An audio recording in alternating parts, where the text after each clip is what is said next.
I don't know if your ears were burning yesterday. We were talking about you. No.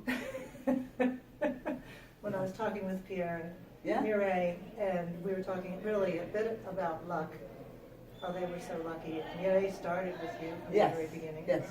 And Pierre came to you Yeah. very young. Yeah. And I feel lucky to have found you, being on the East Coast at the time. It was Uh-huh. a 9-hour drive to get to you, but it was worth it. Uh-huh. So we're talking about finding the right coach, and all the Yeah, time it's I've true. known you, I don't really know your backstory, Uh-huh. how you started and how you became. Actually, Such a great I started at about 3 years old doing ballet at Le Grand Ballet Canadien in Montreal. It's the big thing to do. Most of the mother send their daughter to that company. That's So- really, really young even for ballet. Yes, yes. But there was baby class, And then about age 5, I started to do skating as well. And then I did skating for 17 years. And Which style did you do? boat, duet, Mm-hmm. and also solo. And So was it ice dancing or ice pairs? dancing, of course, pair and solo as well. I did that for many, many years. And one day I was traveling to get some coaching. I was traveling in England, in London. And I was there for a few weeks to do some training with some top skater. How old were you then?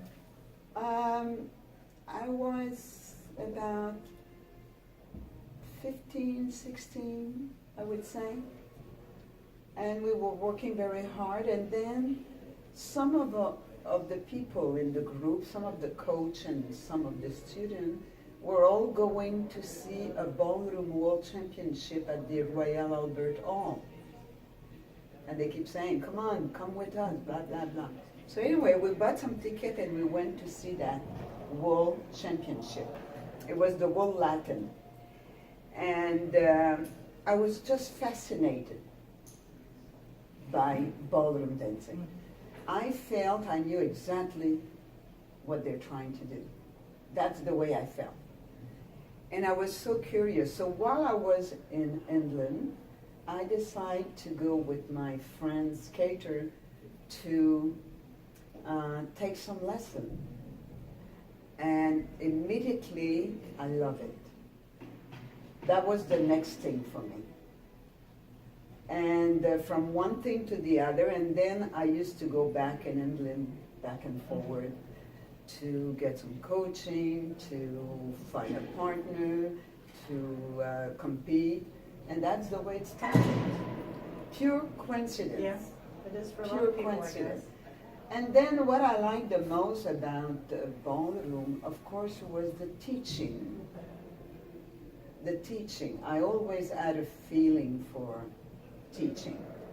And so I became a teacher very, very early. Of course, I did compete, but I used to do both style, ballroom and Latin, because in those days, everybody did.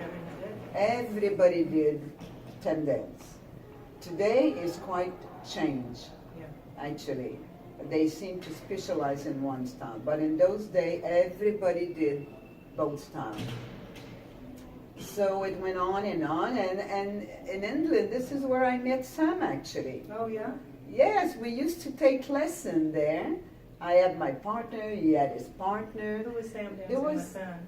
Do you remember? I think it was Pat Hogan. And maybe there was another partner before that. Pat was a beautiful dancer. And anyway, we used to spend, after practicing all day and getting some lesson, all night long, we used to be a little group of North American people overseas and speak about technique all night long till the morning, non-stop. Real dance nerds. Non-stop. Who else was there at the time from North America? Who was there? Jenkins was there. Silver? Silver was there. Was Vernon there at the time? Vernon went to Blackpool very few time. Every once in a while, but it was not a steady. Bobby Medeiros. Was he with Sharon Hawkins then? Yes, at the beginning, yes, he was with Sharon, another beautiful dancer, and they did very well there. Later on, he was with Linda Dean, and that was our group, you know. And all we talk about night and day was dancing, nothing else. And we used to stand up and do the step and connect and say, no, he told me that, no, that's the wrong way, and start over again, non-stop. You learn so much that way, though, bouncing off. We each learned. other. And Sam was such a beautiful, I don't think I've ever met someone who can lead a girl as well as Sam. It's beautiful because I know you've danced with him. He leads a girl with his body weight, you know. He's got it. It's beautiful to dance with. Natural. Such a natural. Yeah. And it's funny because when we the North American people used to watch the overseas people, and we all thought that they dance stiff. Mm-hmm. Everything is stiff. Everything is small and stiff. And we were like the wild one, you know? Everything was center, and everything was grounded, and they probably thought the same thing of us, that we look weird, you know? And we tried to adjust to a different style, but I noticed that today, the dancing looked more like what we used to do. Well, David Butcher told me when he took his examination in England, his Latin, and after the exam was over, his examiners came down and said, now, show me what you Americans are doing. Yeah. With your body. What are you doing with your hips? How Oh, do you do absolutely. Absolutely. They look at us like we look strange. And we thought the same thing. We thought they look stiff. They only do figure. They don't dance with their body. But today the style is back rhythmical, to that, yes. more rhythmical, which is nice to see. Yeah. Yes. I can still talk about there's no stop, you know? Mm-hmm. So your passion for dance. Oh, is just absolutely. Absolutely. I still have that passion. I get excited. I don't want to miss anything. I want to see everything. Probably I'm curious to begin with. But This was one thing working with you too, is you always understood weight. absolutely, that's How my to main use thing. Each other Yes. and your own body, Yeah, the body weight. yeah. And The you know balance. what? I find that if you compare ballroom to Latin, it's the same thing. It's all about the weight. If you want to develop to a powerful performance, you need to know how to deal with your weight. Because if it's weak under, everything's going to look fake. And I And can the remember you always fluidity, saying, it yeah. has to be deeper, it has to be Yeah, deeper, it's gotta more be deep, full. more full. Yeah. More in the center. And the fluidity also is important. So you don't want to kill the natural fluidity of the body. A good mixture of body weight, understanding body weight, controlling the balance, allowing the fluidity to do the job, because you don't need to do everything. The body knows how to do things. You have to allow your body to react to your action so that you don't lose that natural look. And of course, especially today, the speed is important if it's done the right way. If the speed comes from a good change of weight, then the speed's going to look fabulous. If it's overdone, then it'll look completely fake. Yeah. So a good balance of these elements makes a beautiful performance. Do you feel some of our basis of social dancing and music that we have in this country has helped American dancers definitely. to take that Definitely. feeling? Yes, absolutely. You know, any kind of dancing will eventually serve you if you become like an active competitor. That will serve you. Even if you do other style of dancing, tap dance, you develop speed, quick footwork, ballet, modern dancing, whatever. It's all As education long as it's not too hard a physical, like training in gym, for example, it's got to be done in a smart way for dancer. If it's done too hard, overdone, you could be losing your fluidity, unfortunately. Even running, I've had students that Running is very hard on the body. They come in after running and it takes a long time to loosen up. And they get loose and they go back and run and the legs are tight again. It seems to be fighting. And it's good stamina, but it's fighting. Of course, muscle. it has its good, it's like everything in moderation makes sense, And when something is overdone and pushed, eventually something wrong goes on.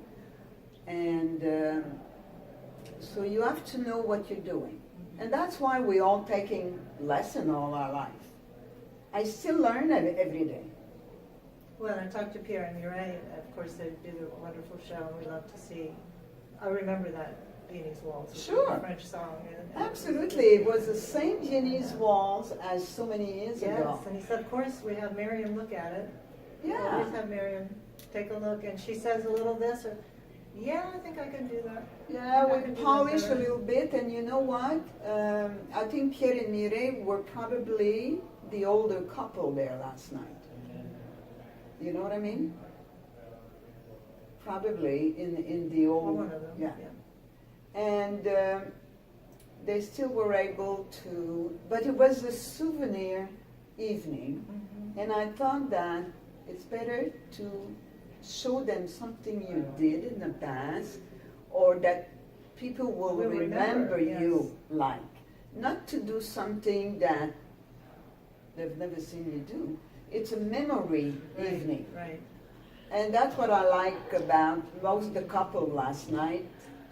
Did a great job. They went back to where they come from. It was like watching Mark Rudd doing a mambo was great. I could not see him starting to do lift, and No. he knows how to do that, but that's Mark.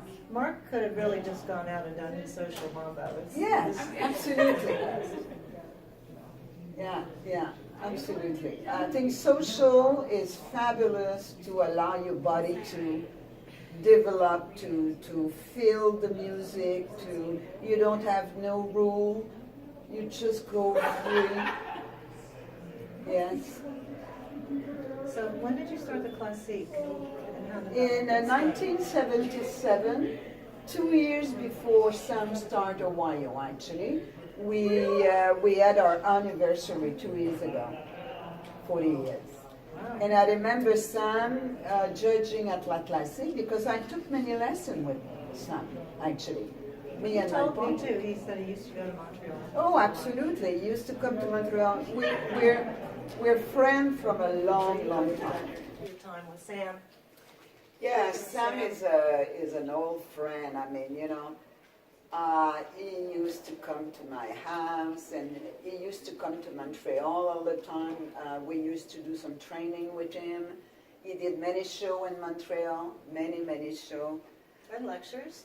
Lecture, everything. And when I did La Classique the first year and the second year, but he was there all the time, he liked that, the competition, the feel for it. And he started such an exciting event. Yeah. And now it's very big now. It's over 10,000 entry, you know, and it goes on forever. And but Sam was there from the very beginning, and he said, you know, I want to run an event as well. And he started to do Ohio, and look how big it is now. So Classique was before Ohio? Yes. We started, the first one was 1977. Yes. There was no pro, it was all amateur. Well, you had a lot of amateur. Yes, dancing. a lot of amateur. And we start just one evening. And then the next year was like half a day, like afternoon and evening. And then the year after we start early in the morning. And then the year after we start like the night before. You know, it went on and on. Now it's full 4-day from morning to night. And that's how Sam started. One Yes. showcase. Oh, I think everybody started that way in those days. Because it was new. And then look how many competition there is, you know. Oh, every weekend. Yes, every weekend, 3 or 4 competition every weekend. And that's terrific.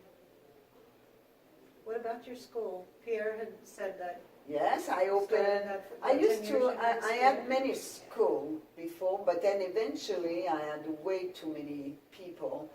So I was looking for a space, and I saw that, just passing by, I saw that bank that were closing, a bank, huge space, you know. And I see that just across the road, they're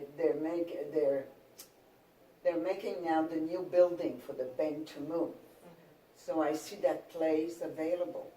So I walk right in, and I spoke with the owner, blah, blah, blah, and eventually I took that place and moved my school to that studio. So I was there for maybe 15 years, whatever, and 3 floor, packed to capacity. At one point, there was a time where we were like 19 teachers. Yes, I remember. I think at the It time was I like a coming there, it circus, had 19. like a circus. And you had other dance styles also. Oh my God, ballet school, jazz, everything.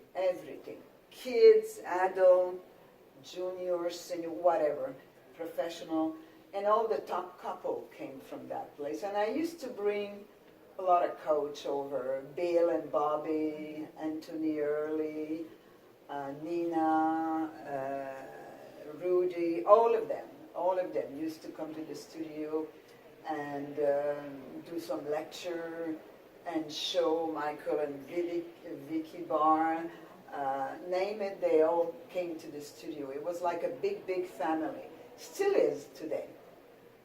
And now, when I decide to continue to travel so much, because I did travel a lot overseas and in the U.S., I wanted to sell the studio, and so I asked the staff who would like to buy it. And there was 4 teachers from the school, including Pierre and Mireille, that took over the studio. And so we made some nice, easy arrangement, and I continued to teach there. And eventually, 2 of the teachers left and to a different state, and Pierre and Mireille. And now, Pierre and Mireille will sell the studio soon, eventually, to the new generation. But we still teach all at the same place. It's great atmosphere. Yes, and he said there are so many keys to the studio, so many people coming and going. Oh, yes. Trust people. That's the place. That's the place to go if you want to have like the latest thing, you know, if you want to be. And create a fabulous atmosphere.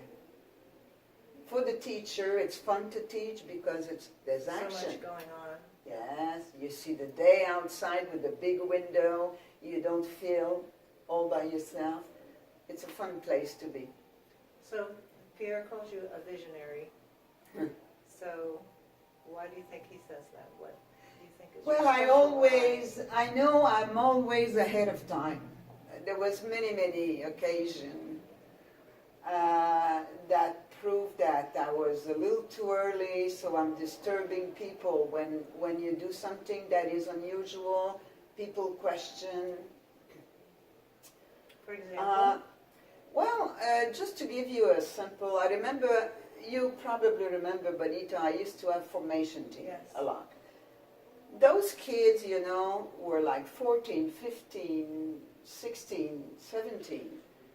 And I used to bring them overseas, everywhere. It takes money to do that. And of course, in those days, we used to have an amateur association that were very strict, and you couldn't do this. And anyway, so I did some fundraising to get money to pay for all the kids to go overseas, so the parents don't have to. And of course, I was accused of giving money to the amateur. Actually, I was not giving them money in their pocket. I was paying with the money their airfare, their hotel, their food. Their expenses. And I was probably 2 or 3 times on a disciplinary committee facing the you know, because I'm disturbing. Yeah, I'm giving the amateur money, and which was not true. Anyway, what could they do? Nothing. They took me to disciplinary committee a couple times. Is this the amateur body? Yes. And I just told them the truth. And then they find out there's nothing they can do. So, but there was always like a situation like that. And I remember, for example, nobody used to, in a final, nobody used to have the couple do a one dance. A dance Honor. I started to do that at La Classique many years ago, and then everybody's doing it now.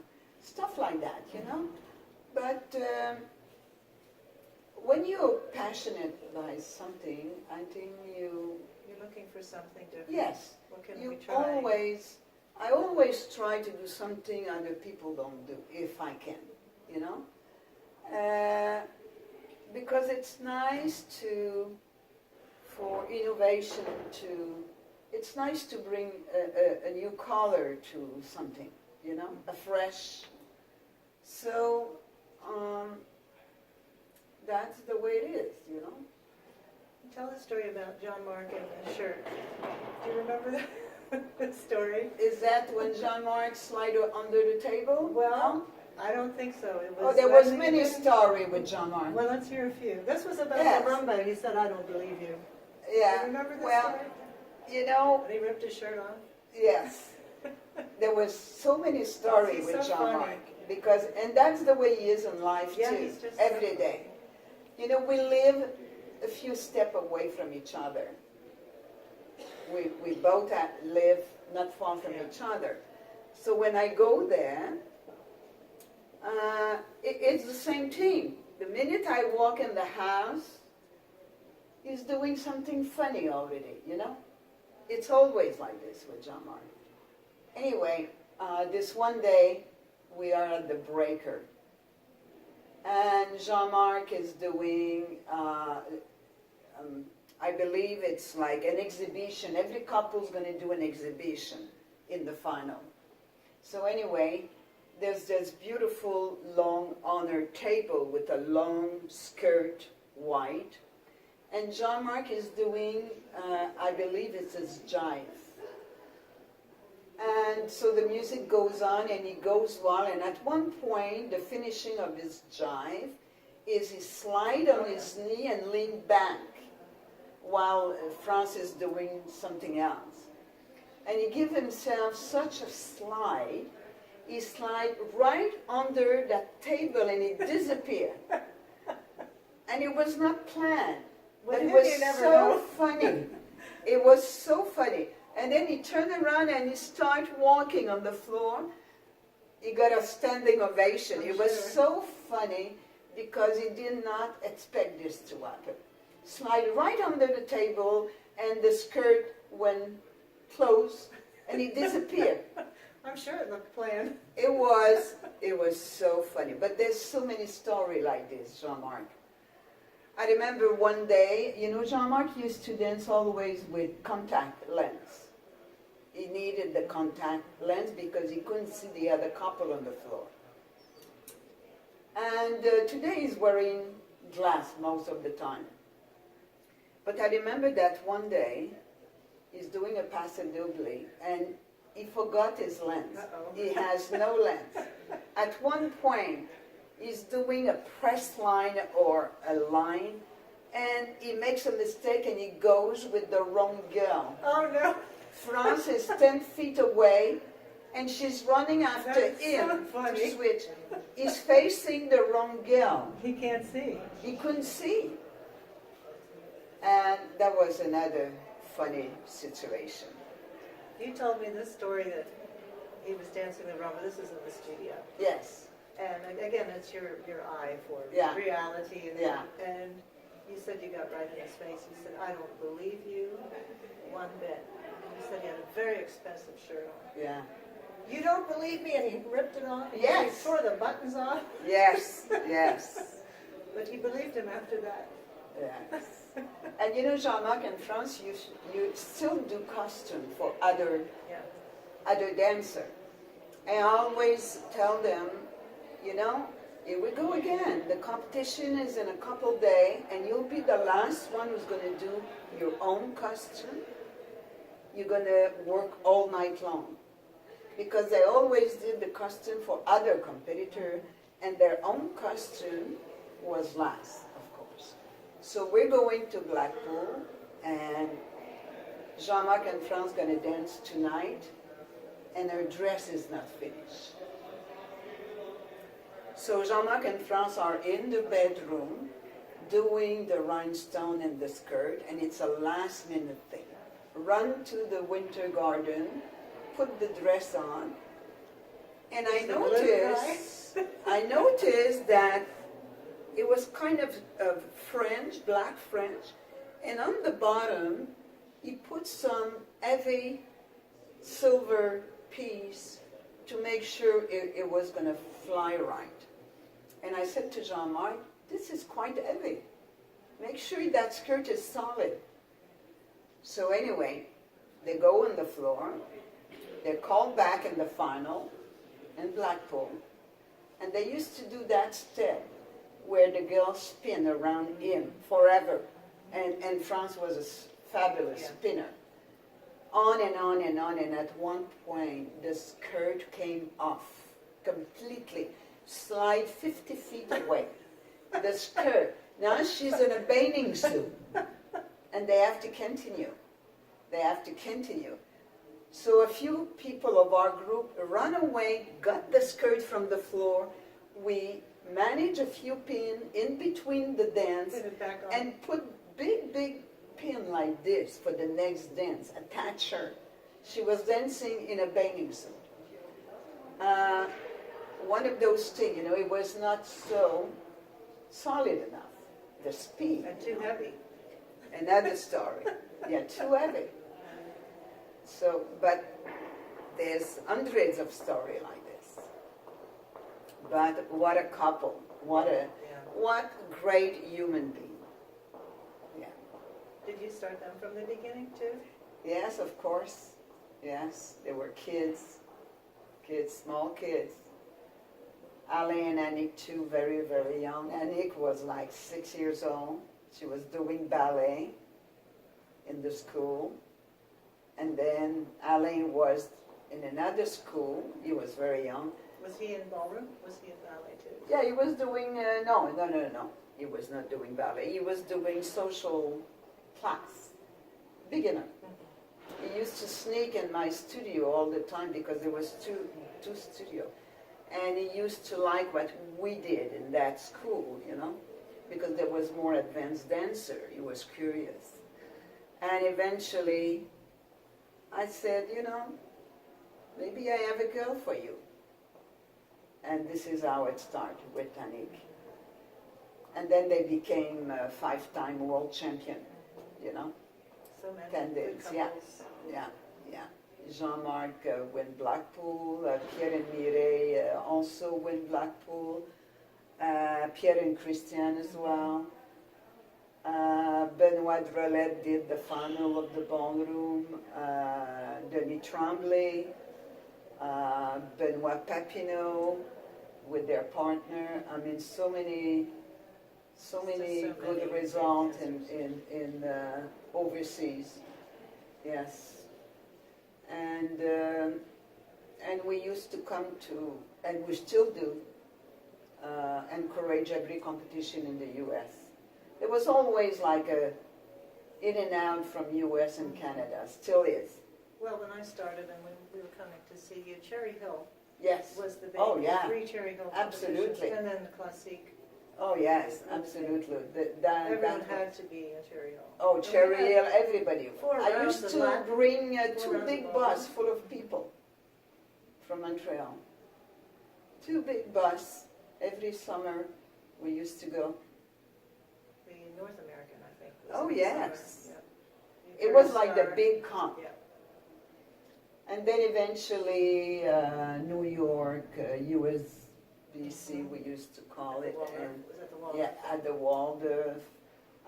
It was another hotel as well at one point. For the And then open to Florida. the world, they would go to the Felt Forum. Yeah, Big thing. yeah, yeah.